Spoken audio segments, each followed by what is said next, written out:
Մի եղեք այդպես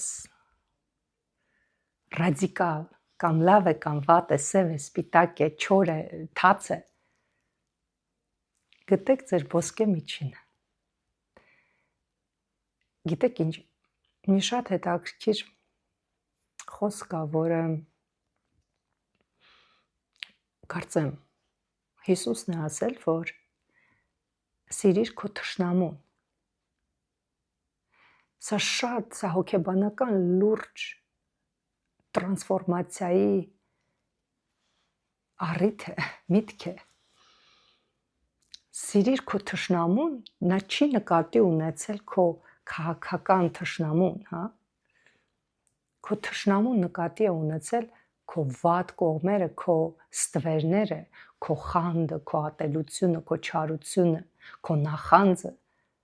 Դու չես կարող դրանք մերժել քո մեջ, եթե քո մեջ այդ կա։